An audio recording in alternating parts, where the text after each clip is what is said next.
Welcome to Ascension HFY Extra, where truth hides behind the stars. And fiction is sometimes just a misunderstood reality. In this galaxy, humans aren't the weakest. They're the anomaly, the weapon, the question every alien empire failed to ask. What happens when a single human is dropped into the most dangerous corner of the universe and refuses to die? This isn't just science fiction. It's a transmission, a warning, a story they never wanted you to hear. Stay tuned. It begins now. A vast chamber carved into the dark stone of a hollow asteroid. The walls shimmer with bioluminescent runes, pulsing softly like a sleeping beast. Above, a sky of endless stars swirls inside a transparent dome. Holograms dance mid-air, star systems, planetary data, blinking in chaotic red. Krell, narrating, voice low and tense. You sent a, what? A sharp click of mandibles echoes. Krell, tall and insectoid, leans forward, his four glossy eyes narrowing with disbelief. Krell, a human, to Moore's Nexus? That's suicide, with extra steps. A ripple passes through the room. Some beings twitch, others avert their gaze. VEXLOR, with skin patterned in flickering blues, emits a slow pulsation, a signal of resignation. Commander VEXLOR, grim. The Council approved it. This is not a simulation. The human has landed. Tazzy Pax, Science Director. 4 blinking eyes. 6 elite colonization teams failed. Their bones now feed the acid rivers. Our last hope is him. Krell, with disdain. You mean one of those soft-skinned water sacks from Earth? The ones who freeze in cold, melt in heat, and panic when oxygen drops? The room remains silent. Then a sharp hum. A hologram flares to life, casting pale blue light over everyone present. Hologram text. Marcus Blackwood. Human, Earth, Special Operations Veteran. A tall figure rotates slowly in the display. Scars, calm eyes, bare hands. His expression, what humans call a smile, sends a shiver through Krell's thorax. Krell, voice low. This is your answer to the deadliest world in the known systems? VEXLOR. You said humans are insignificant. Let's find out if you were wrong. The shuttle glides silently through space. But ahead, the planet looms like a living threat. Moore's Nexus, a world bathed in swirling purple storms. Lightning flashes in jagged bursts across its twisted horizon. The planet seems to breathe, clouds moving not with wind, but with will. Shuttle AI, mechanical. Flat, atmospheric scan complete. Nitrogen-oxygen base. Contaminants, fluorine compounds, arsenic vapor, living microbial toxins, radiation level, lethal, comfort level, non-existent. Krell, muttering, even the AI hates this place. The ship descends. Black mountain ranges slice up from the crust like broken blades. Rivers of green acid churn slowly through canyons too deep to measure. Above, massive crystal formations float in midair, defying gravity. Nothing on this world obeys logic. Then, on a high plateau, a shimmering dome appears. Observation Post Theta, a fortress of silver steel and shielding energy. The only structure standing firm in the chaos. The shuttle lands with a hiss. Steam rises. Air shimmers with chemical distortion. As Krell and his team step onto the surface, a tremor ripples underfoot, like a heartbeat in the ground. Waiting at the docking bay is Morlo, tall, limbed with coiling tentacles, eyes like molten gold. Morlo, dryly. Welcome to hell, Analyst Krell. Krell, I assume the human is dead? Morlo, voice steady. He's been here 3 planetary cycles. She pauses. Her gaze sharpens. Morlo, with a twitch of amusement. And no, he's not dead. Far from it. Krell, jaw tightening. Still alive? Morlo. Alive, maybe an understatement. Come see for yourself. She turns. The doors slide open with a hiss. Inside, the base is dim but buzzing, filled with quiet urgency, tension, and a growing sense that the impossible is happening. Inside the dimly lit observation room, cold light flickers across hundreds of glowing screens. A dozen alien species hunch over consoles, antennae twitching, eyes blinking, limbs adjusting dials with hushed urgency. Technician whispers, "Found him." The central screen stabilizes. The feed clears. A grainy zoom locks onto a lone figure moving swiftly through an alien wasteland. Marcus Blackwood. No protective exosuit, no helmet, just a light environmental suit torn at the sleeves, wrapped with makeshift straps of organic matter, skin of creatures unknown.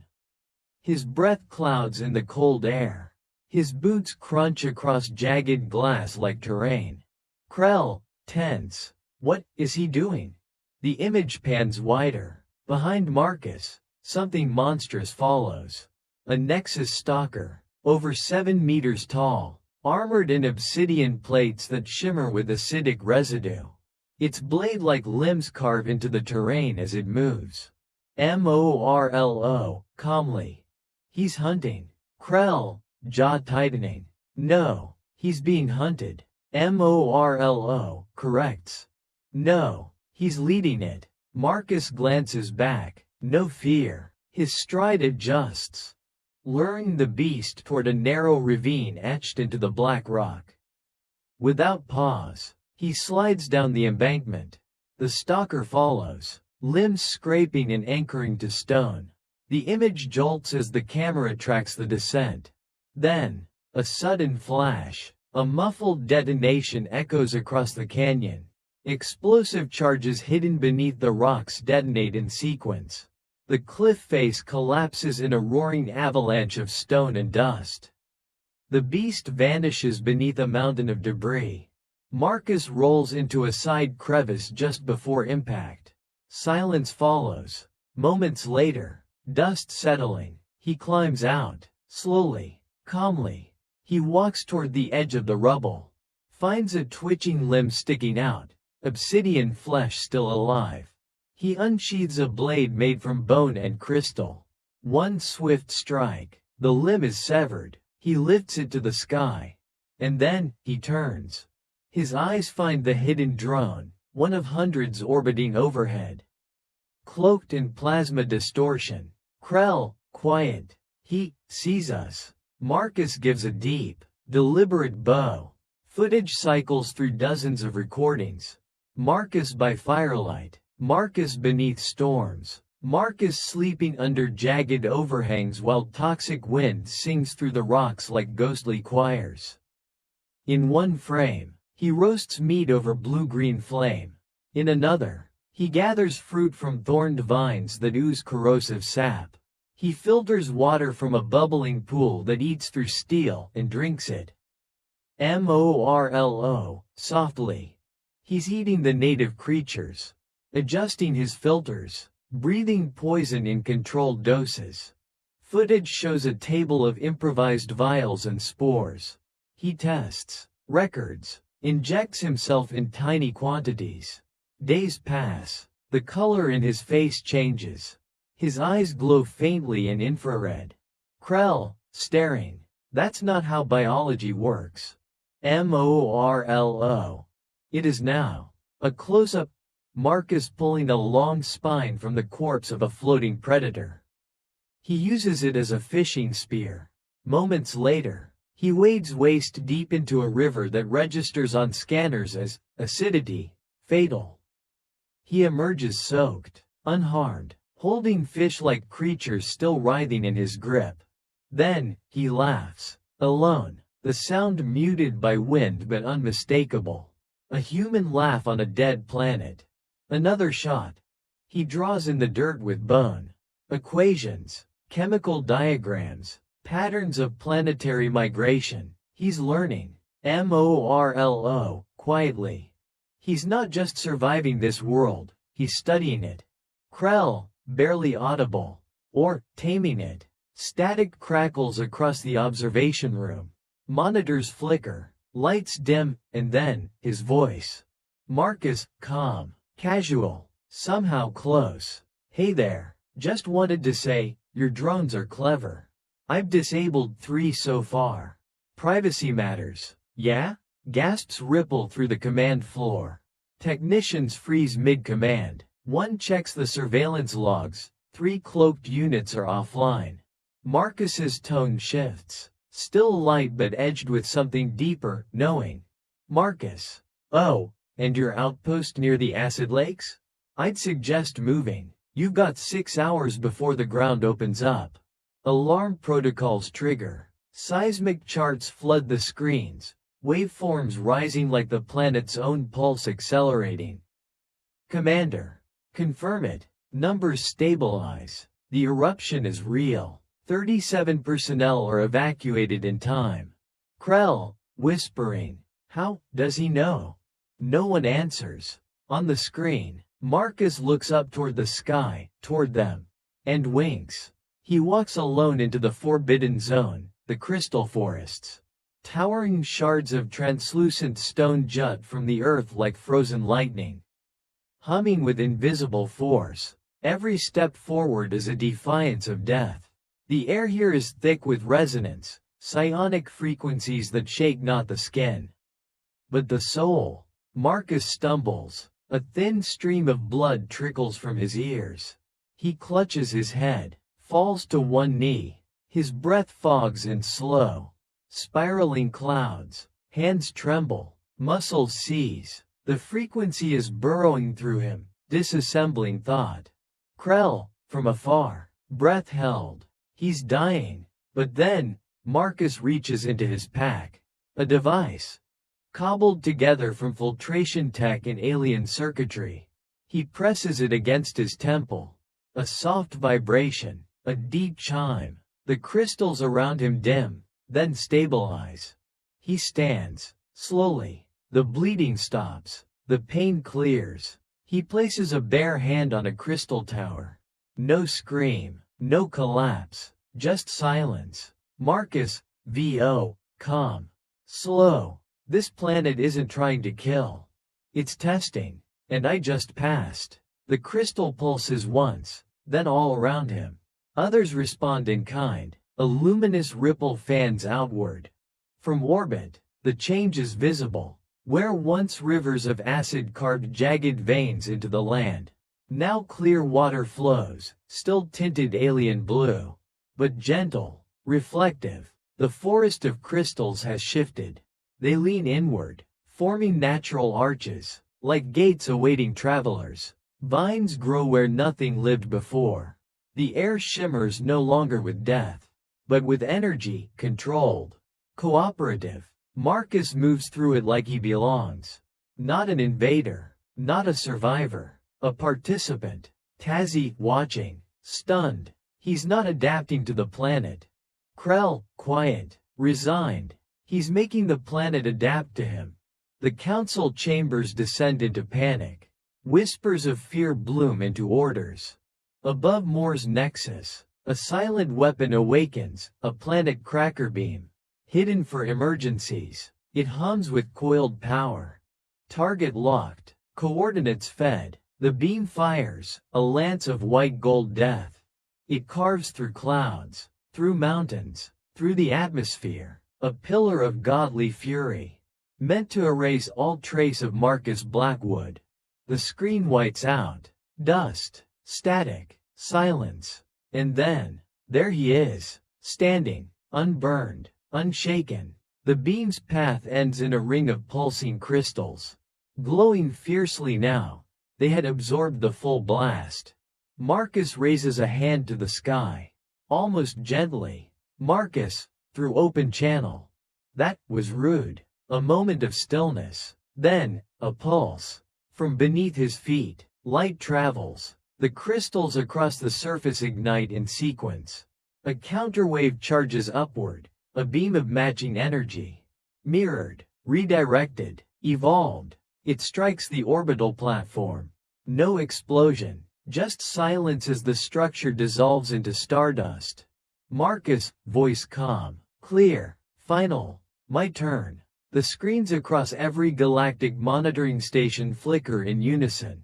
Static, distortion, then clarity, unnerving, calm clarity. Marcus Blackwood stands before a curtain of glowing crystal.